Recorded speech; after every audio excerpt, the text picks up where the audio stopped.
भगवान श्री कृष्ण श्रीमद् भगवद गीता के 12वें अध्याय में ज्ञानी भक्त के लक्षण बतला रहे हैं।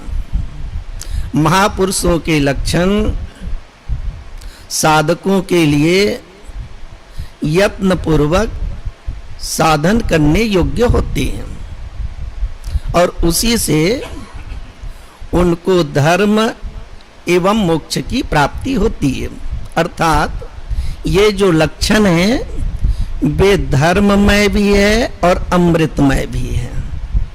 इसी से प्रगति भी प्राप्त होती है और मोक्ष की भी प्राप्त होती है, अथवा यह कहें कि मोक्ष स्वरूप परमात्मा की प्राप्ति होती है। तो लक्षण बतला रहे हैं। अनपेक्ष शुचिर्दक्ष उदासीनो गतव्यथ सर्वारंभ परित्यागे यो मद्भक्त समे प्रिय। जो निरपेक्ष है, जो अपेक्षाओं से रहित है, जो अंदर बाहर से पवित्र हैं, जिसमें दक्षता है, उदासीन है, जिनकी सभी व्यथाएं जो है समाप्त हो गई और जो अब काम्य कर्मों का पूर्ण रूपेण त्याग कर चुका है, ऐसे भक्त भगवान को प्रिय हैं। तो भगवान विष्णु कैसे हैं? वे निरपेक्ष हैं। सारा जगत कैसा है? भगवान विष्णु की ही माया है।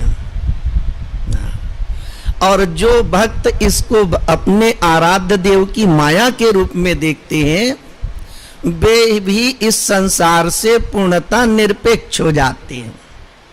आद्य शंकराचार्य जी कहते हैं, देह, इंद्रिय, विषय और इससे संबंधित विषयों में बिल्कुल निष्प्रिय, जिसमें किसी भी प्रकार की स्पृहा न हो। इस संसार में सभी व्यक्ति को धन प्रिय है और जो धन की अधिष्ठात्री देवी माता लक्ष्मी है, उनको कौन प्रिय है? जो पूर्ण रूपेण निष्प्रिय है वही प्रिय है। समुद्र मंथन हुआ, उस समुद्र मंथन में लक्ष्मी जी का प्रादुर्भाव हुआ और माता लक्ष्मी ने जो सबसे निष्प्रिय है भगवान विष्णु, उसका वरण किए। तो ऐसे निष्प्रिय परमात्मा की आराधना करते करते भक्त भी निष्प्रिय हो जाता है। किसी अन्य ग्रंथ में यह भी कथा है कि महाभारत युद्ध के पश्चात जब परीक्षित का जन्म हुआ तो वह मृत पैदा हुआ। अब मृत जन्म हुआ तो सब लोगों को बहुत दुख हुआ, पांडवों को बहुत दुख हुआ, कुंती को, द्रौपदी को, उत्तरा, सभी को दुख हुआ।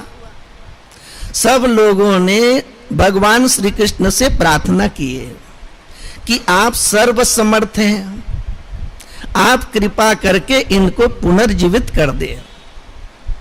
भगवान श्री कृष्ण उस मृत बालक के पास बैठ गए और उन्होंने कहा, बाह्य दृष्टि से, लौकिक दृष्टि से मैंने कौरवों का पक्ष छोड़ करके पांडवों के पक्ष में रहा, अर्जुन का सारथी बना, लेकिन परमार्थ रूप से यदि मैं निरपेक्ष हूं तो यह बालक जीवित हो जाए।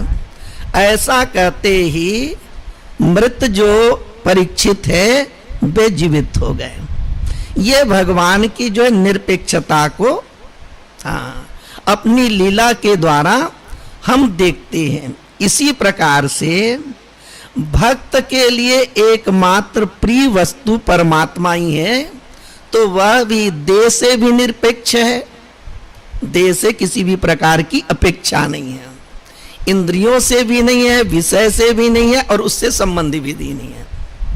अब ये इंद्रियों में जो संस्कार हैं, उन्हीं संस्कार के कारण से कोई जो है वस्तु हमको प्रिय लगती है और कोई वस्तु जो है वो हमको प्रतिकूल जान पड़ती है। तो भक्त कैसा है कि वह अनपेक्ष, सारे जगत से वो भी निरपेक्ष है। दूसरी बात बतलाते हैं कि वह अंदर बाहर से, आंतरिक रूप से और बाह्य रूप से शुद्ध है। जो परमात्मा माया से परे है, भगवान की शुद्धता कैसे है? नित्याय शुद्धाय दिगंबराय।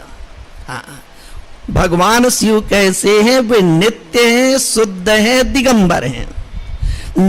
शुद्धता का तात्पर्य है कि सदैव माया से परे हैं, न उसमें सत्व गुण है, न जो है रजोगुण है, न तमोगुण है।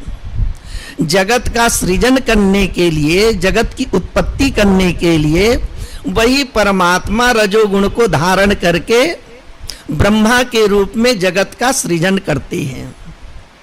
जगत का पालन करने के लिए वही परमात्मा सत्व गुण को धारण करके विष्णु के रूप में पालन करते हैं, और वही परमात्मा जगत का संहार करने के लिए तमोगुण को धारण करके रुद्र के रूप में संहार करते हैं। पारमार्थिक रूप से, वास्तविक रूप से वो परमात्मा तीनों गुणों से अतीत है। उसी प्रकार से भक्त भी, उसमें किसी भी प्रकार के जो है माया की मालिन्यता नहीं है। वो उसमें बाह्य शुद्धता भी है और आंतरिक शुद्धता भी है। तीसरी बात बतलाते हैं कि दक्ष, सामान्य लोगों की यह धारणा बन जाती है कि महात्मा लोग, भक्त लोग केवल भजन पूजन ही जानते हैं और अन्य किसी चीजों में उनका जो है कोई ज्ञान नहीं रहता। लेकिन यहाँ भगवान क्या कहते हैं कि वो दक्ष है। कोई संगीत में दक्ष होता है, कोई गायन में दक्ष होता है, कोई जो है अन्य चीजों में दक्ष होता है। भक्त के संबंध में क्या बतला रहे हैं कि उसमें दक्षता होती है। हाँ, अब दक्षता के लिए मुख्य रूप से आवश्यक है मन की एकाग्रता। और पहले ये बताया गया है कि भक्त कैसे होता है? यतात्मा होता है। एक तो भक्त यतात्मा भी है, और उन्होंने जो है भगवान की आराधना करते करते ऐसी स्थिति को प्राप्त कर लिए कि सदैव उनके हृदय में जो परमात्मा सर्वज्ञ है, जो परमात्मा सर्वशक्तिमान है, जो सब कुछ करने में समर्थ है, वैसे परमात्मा उसके हृदय में प्रकट है। वो तो भक्त को ये भी आप समझ लीजिए, वे तो क्रांतदर्शी होते हैं। उनकी दृष्टि कैसी है? क्रांतदर्शी है। क्रांतदर्शी का तात्पर्य होता है जो देश का, जो काल का, जो वस्तु का अतिक्रमण करके जान ले। हाँ, भगवान की आराधना करते करते उसमें पात्रता कैसे आ गई कि वो सर्वज्ञ हो गए। अर्थात सर्वज्ञता का तात्पर्य है कि संपूर्ण जगत का अभिन्न निमित्तोपादान कारण जो है परमात्मा है, वो जानते हैं। और भगवत कृपा से या योग के बल से वे किसी के बारे में कुछ जो है उनको ज्ञान भी हो जाता है। भूतकाल भविष्य काल का यथाशक्ति उसको ज्ञान भी हो जाता है। तो जो यतात्मा भी है, क्रांतदर्शी भी है, भगवत अनुग्रह भी है, भगवान का सानिध्य भी प्राप्त है, तो उसमें सभी प्रकार की दक्षता आ जाती है।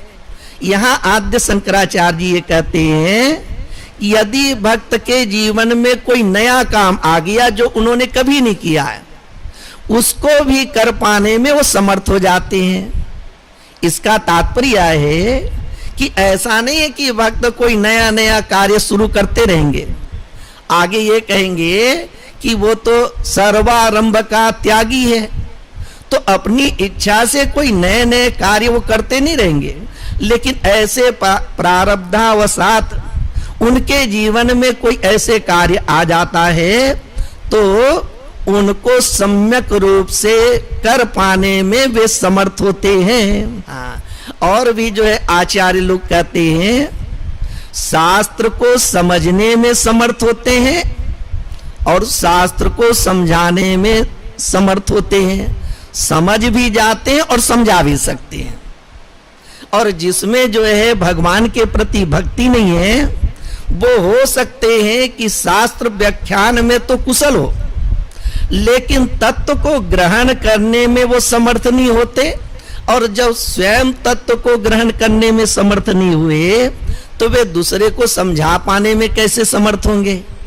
तो भक्त कैसा है कि वे शास्त्र के सार को समझ भी लेते हैं और समझा भी लेते हैं। तो ऐसे भक्त को यहां पर बतला रहे हैं कि उसमें दक्षता होती है, और मुख्य रूप से दक्षता तो यह है कि इस संसार में आया व्यक्ति और ऐसे जो है उन्होंने साधन भजन करके योग्यता प्राप्त कर ली कि अब वो माया में फंसने वाले नहीं हैं। हाँ, माया महाठगनी हम जानी, बड़े बड़े लोग जो है माया के वश में हो जाते हैं, लेकिन इसमें कुशलता दक्षता योग्यता ऐसी है कि वो माया में उलझते नहीं हैं। हाँ, उदासीन वे कैसे होते, उदासीन होते हैं। ऊर्ध्व का तात्पर्य ऐसे समझ लीजिए, ऊर्ध्व मूल मद शाखम, वो परमात्मा ही ऊर्ध्व है। ऊर्ध्व का तात्पर्य सर्वोत्कृष्ट है। तो ये भक्त उस परमात्मा में ही स्थित है और सर्वोत्कृष्ट में स्थित होने के कारण से समस्त नाम रूपात्मक जगत से वे उदासीन है। उदासीन का तात्पर्य हो गया निर्लिप्त है। वो बाह्य रूप से विभिन्न प्रकार के जो है कार्य करते दिखाई देंगे, लोगों के साथ में मिलते जुलते भी दिखाई देंगे, अथवा कोई एकांत में भी रहते हो तो चाहे वो प्रवृत्ति में रहे चाहे निवृत्ति में रहे, चाहे वह समाज में रहे अथवा वन में रहे, लेकिन उसके भीतर निर्लिप्तता रहती है। इस प्रकार से वे जो है उदासीन होती हैं। अच्छा, गत व्यथा, जिनकी सारी व्यथा जो है वो समाप्त हो गई। हाँ, व्यथा का तात्पर्य यहां पर करते हैं कि जो हम कर्म संपादित करते हैं भूतकाल में और उसमें करने के बाद में जो कुछ भी उसका परिणाम आता है, यदि प्रतिकूल परिणाम आया तो हमारे भीतर जो है व्यथा होती है कि हमें यह कार्य नहीं करना था। तो ऐसे जो है कालांतर में क्या होता है, कर्म को लेकर के पश्चाताप होता है। जो मुझे करना था वो मैंने किया नहीं, और जो नहीं करना था वो मेरे द्वारा हो गया। अब ये जो धर्म में रहने वाले हैं, धार्मिक व्यक्ति हैं, वे बड़े सावधानी से अपने जीवन में कर्तव्यों का पालन करते हैं। उसके बाद भी ऐसे होता है कि जो हमको करना चाहिए उसको सम्यक रूप से कर पाने में असमर्थ हो जाते हैं। तो ये भक्त कैसा है, भक्त तो जो है भगवान के आश्रय में है, इसके द्वारा जो कुछ भी कर्म हुआ उन कर्मों को लेकर के इनके मन में किसी भी प्रकार की व्यथा वगैरह नहीं होती है। क्यों नहीं होती है? एक तो यह है कि भगवत कथा में वह सामर्थ्य है कि वो सारी व्यथा को जो है वो समाप्त कर देती है। भगवत कथा में ही वो सामर्थ्य है कि भक्त के भीतर किसी भी प्रकार की व्यथा नहीं रहती। जिसको पाप और पुण्य में जो है लगाव है, जिनको जो है पुण्य कर्म करना है, जिसको सुख प्राप्त करना है, जिसको पाप का भय वो समाज में सम्मान प्राप्त करना है, इन लोगों को बहुत जो है सावधानी से कर्म का संपादन करना पड़ता है। और जो भक्त है, जिन्होंने भगवान के चरणों में अपने आप को समर्पित कर दिया, और उसकी धारणा भी यह है कि मैं वही कर्म कर रहा हूं जो परमात्मा मेरे को प्रेरित करते हैं, वही मेरे द्वारा कर्म हो रहा है। और ये कल्पना मात्र नहीं है, जिसमें किसी भी प्रकार की कामना नहीं है, जिसमें अविद्या नहीं है, वो भक्त वाला कर्म में प्रवृत्त कैसे होगा? मुख्य रूप से तो कर्म में जो प्रवृत्ति है उसका कारण तो कामना है। अब उस भक्त में कोई कामना ही नहीं है।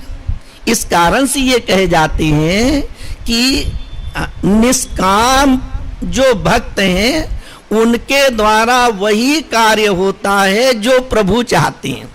और सामान्य व्यक्ति वो आस्था रखते हैं, वो बात अलग है कि हम क्या करते हैं, हम तो जो है ना कुछ कर नहीं सकते, भगवान जो कराते हैं वही हम करते हैं। ये सामान्य व्यक्ति अपने आप को जो है सांत्वना देते हैं। लेकिन जो बिल्कुल निष्प्रिय है, निष्काम है, उनका वास्तविक में उस प्रकार से है।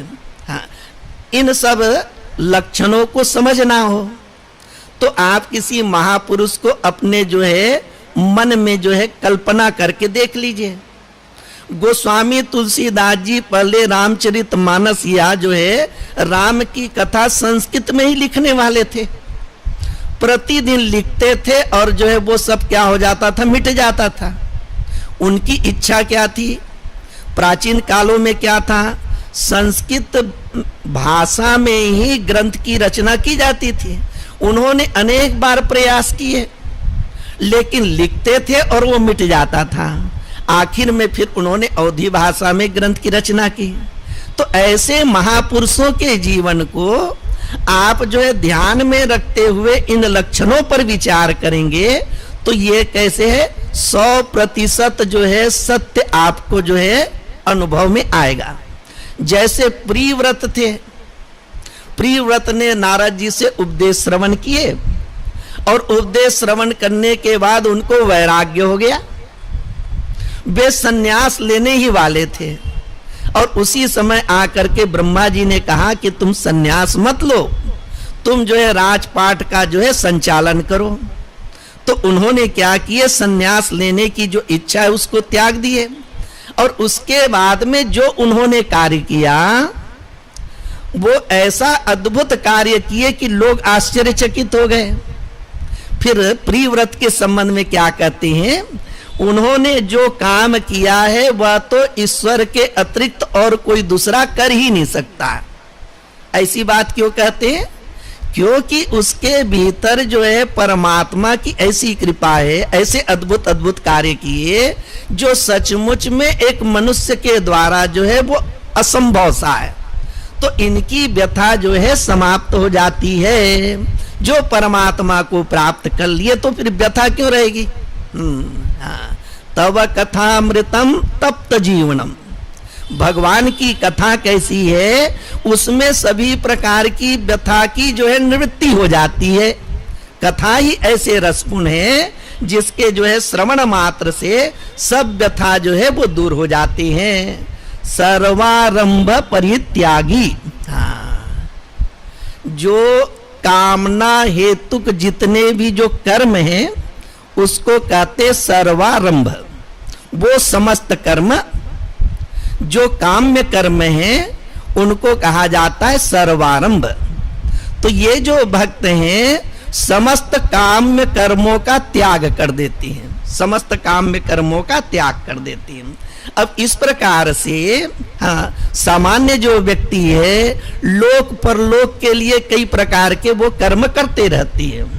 तो जो सचमुच में ज्ञानी भक्त है, ना वो अपने लिए ना दूसरे के लिए इस प्रकार के जो है धार्मिक कर्म नहीं करेंगे जिससे इहलोक में और परलोक में कुछ फल की प्राप्ति हो।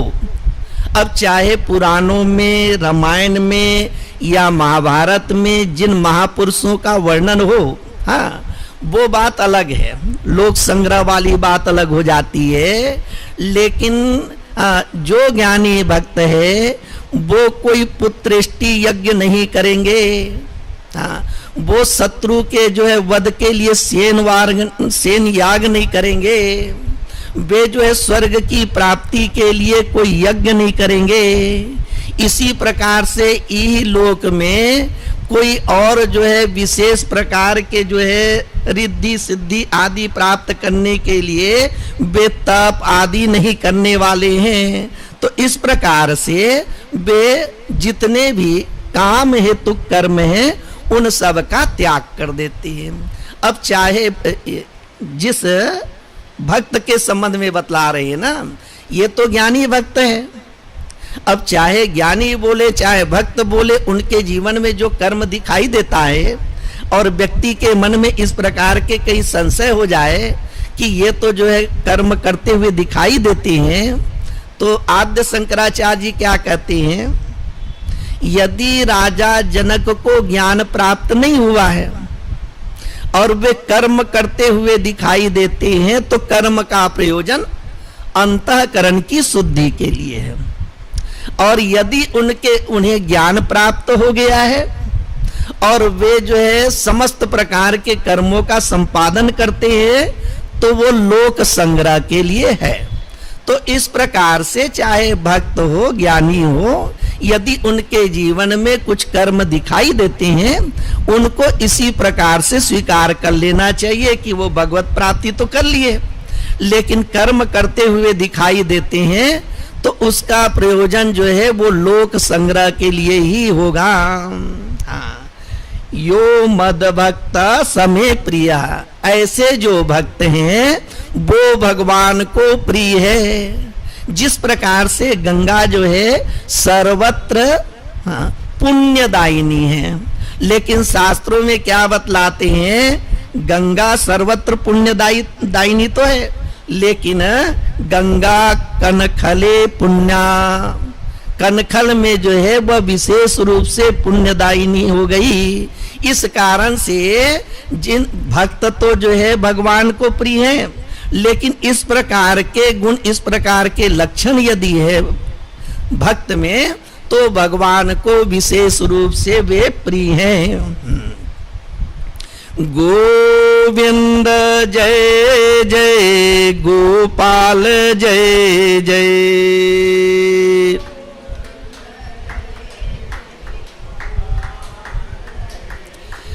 गोविंद जय जय गोपाल जय जय।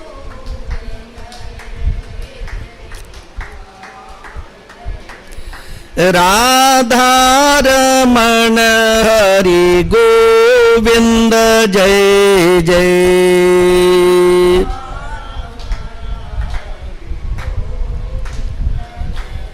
राधा रमण हरि गोविंद जय जय।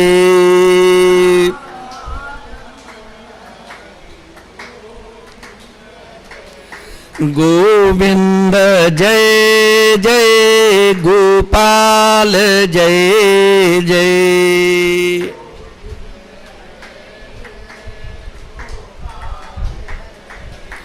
गोविंद जय जय गोपाल जय जय।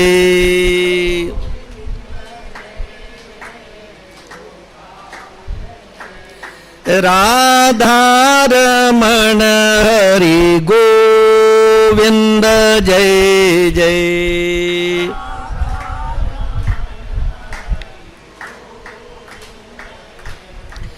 बोलिए श्री कृष्ण चंद्र भगवान की जय।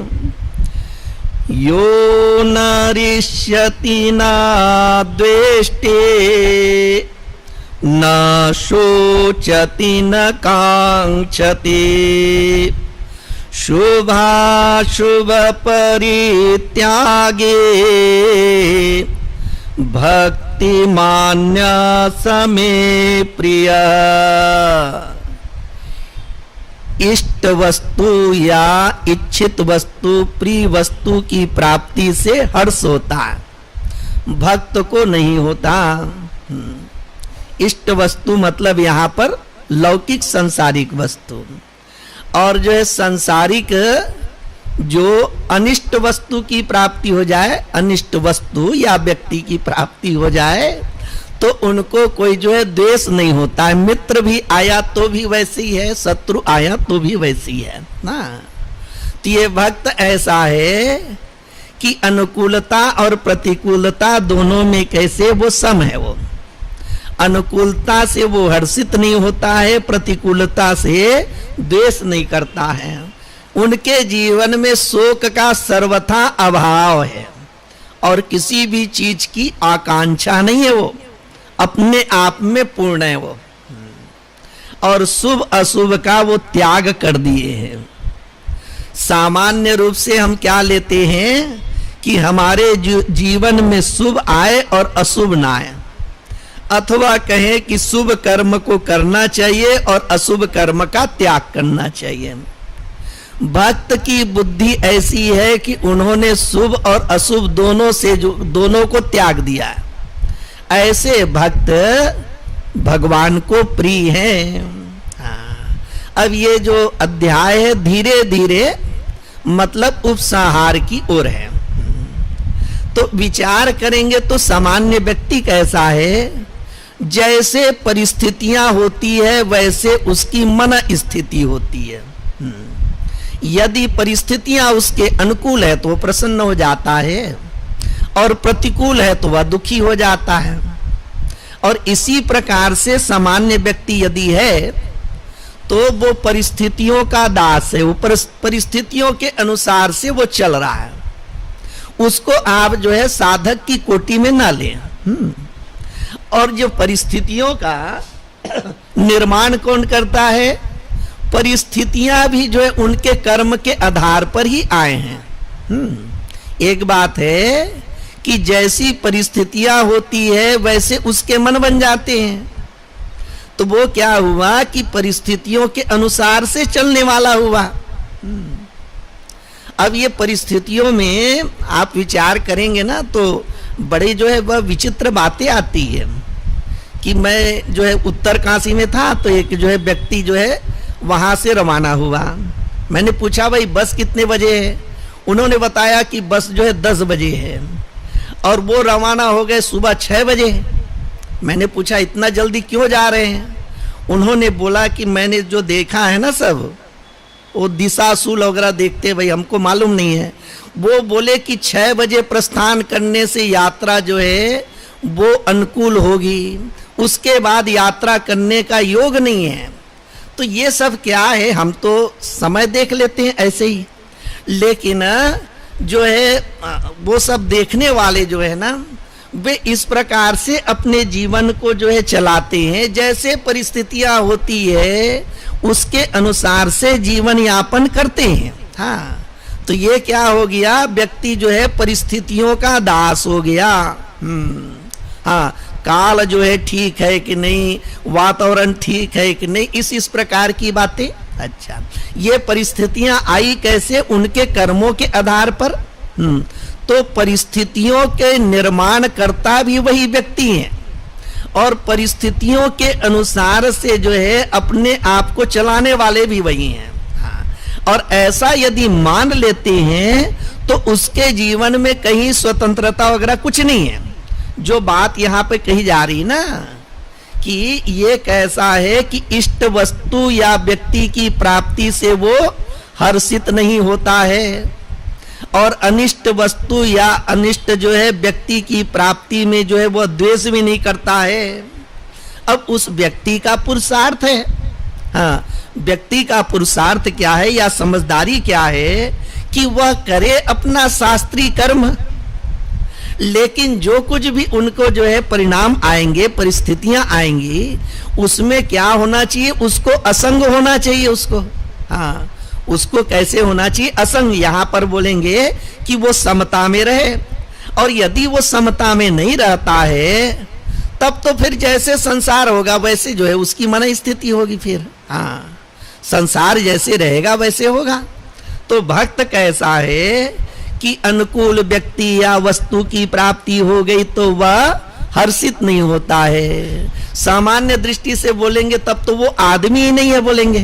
हाँ? वो इतना व्यक्ति अच्छा व्यक्ति मिल गया तो भी जो है वो प्रसन्न नहीं होता है। ये कैसा व्यक्ति है? हाँ? देवी भागवत में वेद व्यास जी जो है सुखदेव जी को उपदेश देने लगे, समझाने लगे, लेकिन सुखदेव जी जो है व्यास जी की बातों को माने नहीं। तो व्यास जी ने कहा कि तुम जाओ मिथिला, वहां पे राजा जनक है, उनसे ज्ञान प्राप्त करो। सुखदेव जी गए जो है मिथिला, वहां द्वारपालों ने रोक दिया और द्वारपालों ने उनसे एक प्रश्न किए कि सुख और दुख का स्वरूप क्या है? तो सुखदेव जी ने कहा कि दो प्रकार के व्यक्ति होते हैं, एक रागी होते हैं और दूसरे जो है वैराग्यवान होते हैं। संसार में दो प्रकार के व्यक्ति होते हैं, एक जो है संसारी होते हैं और दूसरे कहना चाहिए भक्त होते हैं। हाँ, संसारी व्यक्ति को बतला रहे हैं कि वो रागी होते हैं। अब दोनों का जो सुख और दुख है वो अलग अलग होता है।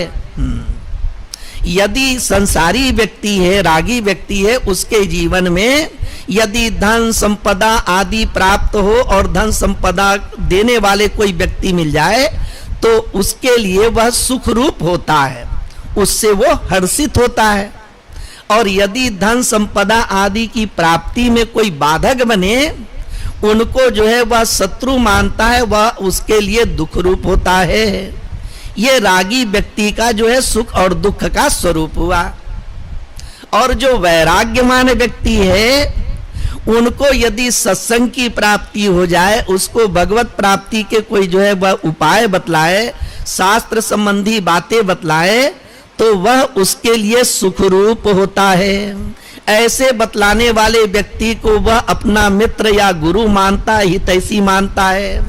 और जो उसमें बाधा डाल दे, उसको वह जो है वह एक प्रकार से कहना चाहिए वो बैरी के रूप में मानता है, वह उसके लिए दुख रूप हो जाता है। तो ये भक्त कैसे हैं? सांसारिक वस्तुओं की प्राप्ति में उनको किसी भी प्रकार से जो है वो हर्ष नहीं होता है। वह अपने भीतर जो है परमात्मा को ही लेकर के बैठा हुआ है। और हर्ष होगा तो क्या है? जिसके मन में हर्ष होता है तो दंभो दर्पो अभिमानश्च। हाँ, जब जो है हर्ष होता है तो उसको क्या हो जाता है? दर्प हो जाता है। दर्प का तात्पर्य होता है कि वो धर्म का अतिक्रमण करने लग जाता है। तो भक्त के जीवन में इस प्रकार से किसी भी प्रकार के हर्ष आदि नहीं होते। अब भक्तों की भाषा है, भक्तों का अनुभव है। एक गृहस्थ भक्त थे, उच्च कोटि के थे। हाँ, अब वो गृहस्थ थे तो उनके घर में भी पुत्र का जन्म हुआ। तो उनको समाचार बतलाए कि जो है आपके लिए जो है बहुत बड़ी खुशखबरी है, आपका एक जो है पुत्र हुआ है। तो उस भक्त ने क्या कहा? ये मरु मरीचिका के जल की एक और लहर उत्पन्न हो गई। हाँ, मरु मरीचिका की जल, वो जल प्रतीत तो होती लेकिन वहां जल होता नहीं है। उसी प्रकार से भक्त के लिए सारा संसार कैसा है? वो गंधर्व नगर के समान है। अब उसमें एक समाचार और दे दिए, तो जैसे गंधर्व नगर में सब मिथ्या है वैसे वो भी मिथ्या है। ये भक्तों की भाषा है। उसी प्रकार से क्या बतलाते हैं? वो जो है हर्षित भी नहीं होता है और जो है प्रतिकूल अगर प्राप्त हो जाए तो उससे वह जो है द्वेष भी नहीं करता है। अर्थात प्रतिकूलता आती है जैसे भी है, सब में वो परमात्मा है, भगवान श्री कृष्ण है। अगर कहीं उसकी लीला को देखें तो युधिष्ठिर का प्रणाम करती हैं। हाँ, धर्मराज युधिष्ठिर है ना, तो परमार्थ को भी निभाते हैं और जो है व्यवहार को भी निभाते हैं। हाँ, तो धर्मराज युधिष्ठिर का जो है चरण स्पर्श करते हैं भगवान, और जो है अर्जुन से जो है गले लगा लेते हैं, वो बराबर के हैं। और दुर्योधन में भी भगवान श्री कृष्ण है तो उसके तरफ भी देख लेते हैं। हाँ, तो इस प्रकार से प्रतिकूलता तो है। हाँ, लौकिक दृष्टि से प्रतिकूलता है, लेकिन पारमार्थिक दृष्टि से जो देखने वाले हैं तो उसमें इस प्रकार की कोई बात नहीं रहती, वो द्वेष नहीं करते। भक्त के जीवन में इस प्रकार से अभाव होता है उसका। हाँ, हर्ष का भी अभाव हो गया, द्वेष का भी अभाव हो गया। अब कहते हैं कि शोक भी नहीं करता है। अब जो प्रिय वस्तु प्राप्त है, उस प्राप्त वस्तु के नाश से या वियोग की संभावना से जो दुख होता है उसको शोक कहते हैं। तो ये भक्त कैसा है? ये पंडित भक्त है, वो एक ज्ञानी भक्त है। गीता में क्या बतलाते हैं? नानुशोचंती पंडिता। हाँ, जो पंडित है वो शोक नहीं करते, तो भक्त ये है वो भी शोक नहीं करता है। अब इस संसार में शोक करने योग्य क्या है? यदि आत्मा को बोले तो आत्मा तो नित्य है, अर्थात सदैव है वो। जन्म के पहले भी आत्मा और जो मृत्यु के बाद भी आत्मा, जो अविनाशी है, जो नित्य है, वही सत्य है। और जो सत्य है उसके लिए शोक करने की कोई आवश्यकता ही नहीं है। और यदि कहे कि शरीर तो जो है नाशवान है वो, और नाशवान के लिए फिर जो है शोक करना भी नहीं बनता है। तो विचार करेंगे तो यहाँ इस संसार में किसी के लिए भी जो है शोक करना ही नहीं चाहिए। देखो, भक्ति का जो मार्ग है उसमें श्रद्धा और प्रेम की प्रधानता है, और ज्ञान मार्ग में विवेक की प्रधानता है। इसका मतलब यह नहीं है कि भक्ति के मार्ग में विवेक नहीं चाहिए और जो है ज्ञान के मार्ग में श्रद्धा नहीं चाहिए, ऐसा नहीं है। भक्ति के मार्ग में भी विवेक सहायक है और ज्ञान के मार्ग में श्रद्धा भी सहायक है। तो जब आप विवेक करेंगे तो आत्मा है उसके लिए भी शोक करने की आवश्यकता नहीं है, और शरीर जो अनित्य है उसके लिए भी शोक करने की आवश्यकता नहीं है। अब इसको जो है विद्वान लोग बड़े सुंदर शब्द से ये बतला देते हैं कि एक जो है परमात्मा की सृष्टि है जिसको कहते हैं ईश्वर सृष्टि, और दूसरा जो है वो जीव सृष्टि है। दो प्रकार की सृष्टि बतला देते हैं। तो ईश्वर सृष्टि में बहुत प्रकार की बातें हो रही है। हाँ, कहीं भूकंप है, कहीं तूफान है, और कुछ कुछ सब हो रहे हैं, लेकिन इन सब को सुन करके हम दुखी नहीं होते, हम शोक से युक्त नहीं होते हैं। इसी प्रकार से बहुत से अच्छी अच्छी भी बातें हो रही है, उसको लेकर के हम प्रसन्न भी नहीं होते हैं।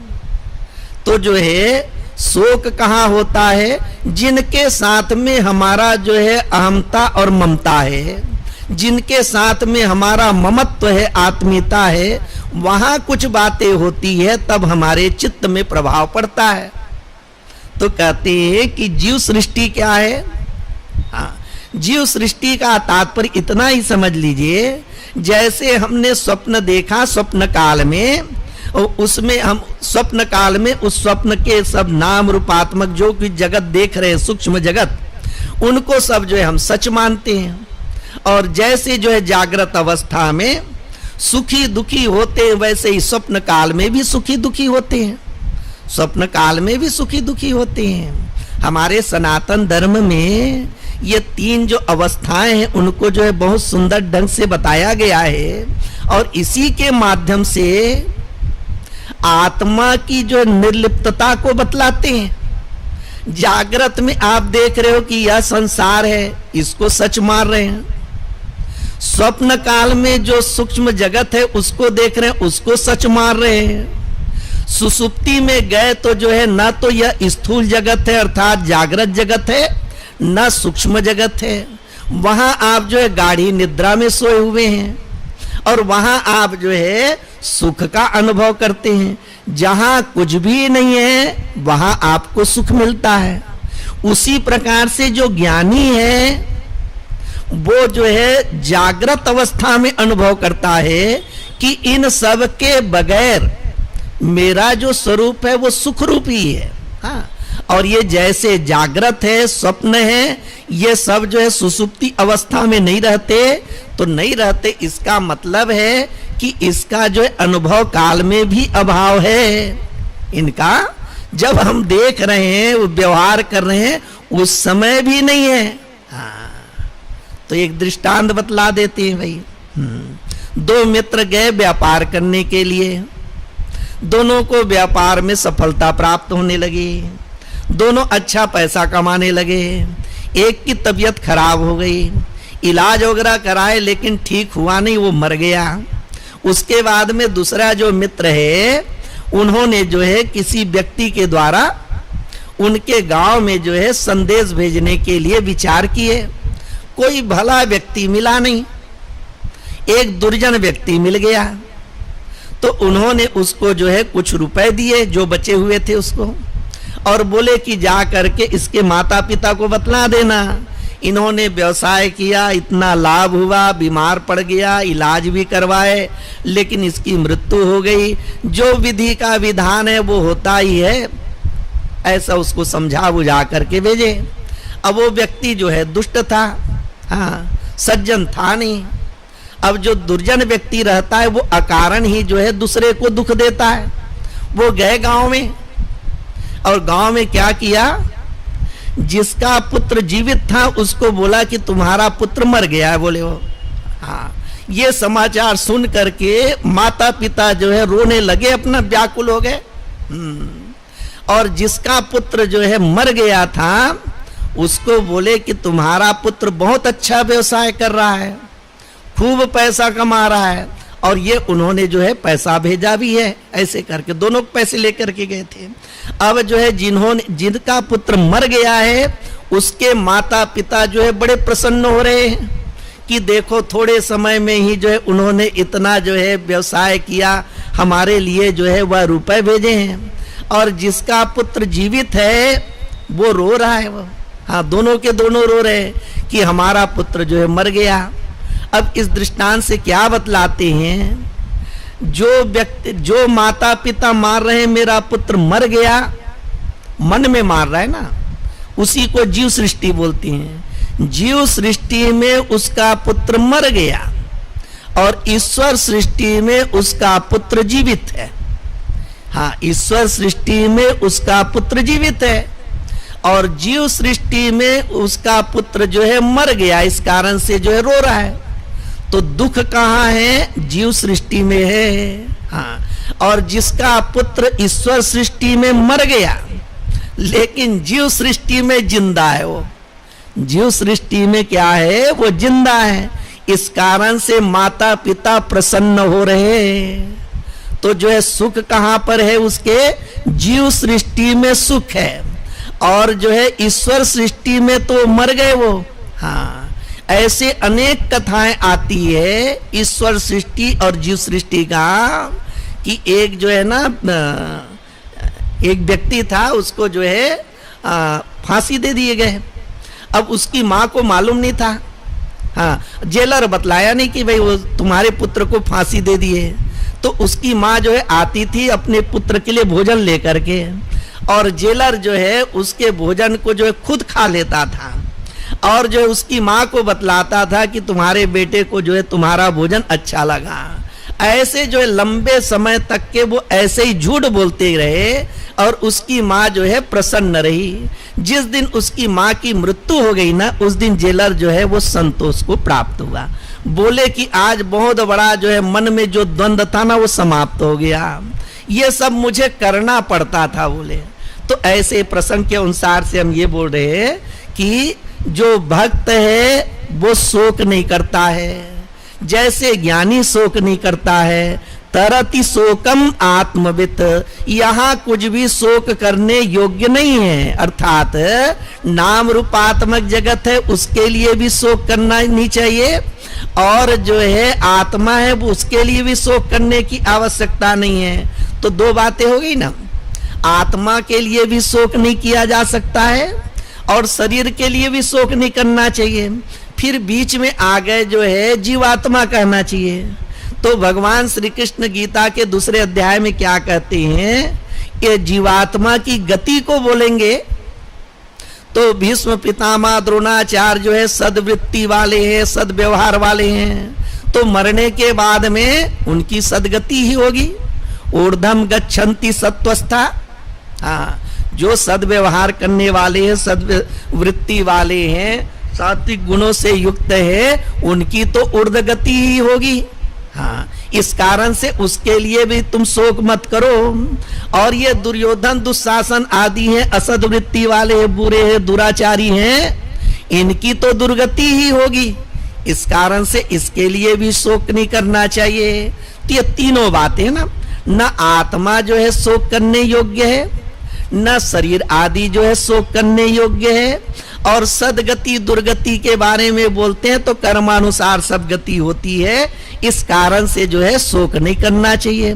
जगत के बारे में बोलेंगे तो जगत ऐसा है, अब ना तो जो है रावण की जो है स्वर्ण लंका रही, न भगवान श्री कृष्ण की जो है वो द्वारका रही। सब जो है समय के साथ साथ सब जो है मिल जाते हैं। और ये भक्त कैसा है, ये भक्त जो है सत्यम परम धीमहि, उन्होंने तो जो है परम सत्य को अपने हृदय में धारण करके रखे हुए हैं। यो नरिष्यति न द्वेष्टि न सोचति न कांक्षति, उसमें किसी भी प्रकार की आकांक्षा नहीं रहती है। अब ये आकांक्षा क्या है, ऐसे है असिद्धे, जो असिद्ध है असिद्धे इच्छा भवती, जो असिद्ध है जो अप्राप्त है उसी की इच्छा होती है। हाँ, और जो प्राप्त है उसकी इच्छा नहीं होती, ऐसे मान लीजिए। तो भक्त के लिए तो एकमात्र परमात्मा ही है। और लौकिक जीवन में, मतलब लौकिक जो मनुष्य है उसके लिए बहुत सारी चीजें हैं प्राप्त करने की। ना जाने कब जो है उसके मन में क्या क्या आकांक्षा उत्पन्न हो जाए वो कहा नहीं जा सकता है।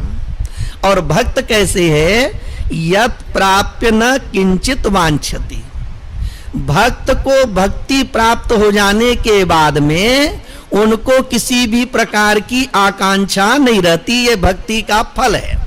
भक्ति का फल क्या है, भगवान के प्रति भक्ति की प्राप्ति हो गई, वहां फिर सभी प्रकार की आकांक्षाओं की निवृत्ति हो जाती है।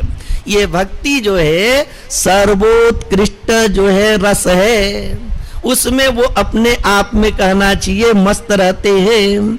और लौकिक जगत में बोलेंगे तो हाँ, इतने बड़े जो है विश्वामित्र वो धर्मात्मा थे, गए वन में गए, उसके बाद फिर वशिष्ठ जी के आश्रम में भी चले गए। वशिष्ठ जी ने उसका जो है आदर सत्कार किए। उनके आदर सत्कार से विश्वामित्र को बड़ा आश्चर्य हुआ कि इतने दुर्लभ दुर्लभ वस्तुएं हमारे राजमहल में नहीं है, ये सब कहां से प्राप्त हो गया।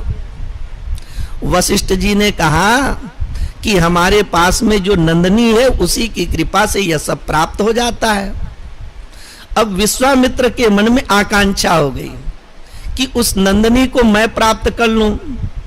हाँ, अब जो है वशिष्ठ जी देने से इनकार कर दिए कि हम इसके द्वारा जो दूध दही आदि प्राप्त होता है, घी प्राप्त होता है, उसको सब जो है यज्ञ में लगाते हैं, इसको मैं दे नहीं सकता हूं। तो विश्वामित्र फिर जो है उग्र हो गए, इतने उग्र हो गए कि फिर अपने अस्त्र शस्त्रों का भी प्रयोग करने लगे। और अंत में फिर विश्वामित्र ने ब्रह्मास्त्र का भी प्रयोग कर दिए। लेकिन वो ब्रह्मास्त्र वशिष्ठ जी के गले के पास जा करके जो है पुष्पहार के रूप में परिणित हो गए और वहीं वो स्थिर हो गए। जब उन्होंने ऐसे देखा तो उसको अनुभव हो गया, धिग बलम क्षत्रिय बलम ब्रह्म तेजो बलम बलम, कि ये जो क्षत्रिय का बल है उसको धिक्कार है। सबसे बड़ा सबसे जो है श्रेष्ठ क्या है, तो वो ब्रह्म ही है। इस प्रकार से सामान्य व्यक्ति के मन में कई प्रकार की जो है आकांक्षा वगैरह आते रहती है, लेकिन भक्त कैसा है, भक्ति को प्राप्त करके वह पूर्ण रूपेण तृप्त हो जाता है। पूर्ण का तात्पर्य ये भी किए जाते हैं तृप्ताय, जो तृप्त हो गया। कैसे तृप्त, ये भोजन करते थोड़ी देर के लिए हम तृप्ति का अनुभव करते हैं, लेकिन भक्ति की प्राप्ति हो जाने से उनके जीवन में अब किसी भी प्रकार की अपूर्णता नहीं रही, वो पूर्ण हो गए। शुभाशुभ परित्यागी भक्ति मान्य समे प्रिया। वो शुभ और अशुभ का परित्याग कर दिया, अर्थात अब उनकी दृष्टि में कुछ शुभ और अशुभ रहे भी नहीं। शुभ और अशुभ उनके जीवन में कुछ रहे नहीं, क्योंकि उन्होंने कर्म का अर्पण कर दिए, कर्म फल का अर्पण कर दिए, कर्तृत्व का भी अर्पण कर दिए। हाँ, तो सब कुछ अर्पण कर देने के बाद में फिर उसमें किसी भी प्रकार के शुभ और अशुभ जो है रह नहीं जाएंगे। कर्म का भी अर्पण हो गया तथा जो है कर्तृत्व आदि का भी अर्पण हो गया, तो सब कुछ अर्पण कर देने से शुभ और अशुभ दोनों नहीं रह जाते हैं। शुभाशुभ फलैरेवं मोक्ष से कर्म बंधनई। ये शुभ और अशुभ से जो कर्म के बंधन आदि होते हैं, इन सब का त्याग करके वो तो इन बंधनों से मुक्त हो चुका है। उसमें किसी भी प्रकार के शुभ अशुभ के प्रति जो है भेद दृष्टि रहेगी, ऐसी बात नहीं। वह उससे कैसा है, वह मुक्त है। सर्वधर्मान परित्यज्य मामेकं शरणं व्रज। वे तो जो है ना अधर्म का भी त्याग कर दिए, धर्म का भी त्याग कर दिए, एकमात्र जो है भगवान की शरण में है। तो ऐसे जो भक्त हैं वे भगवान को प्रिय हैं।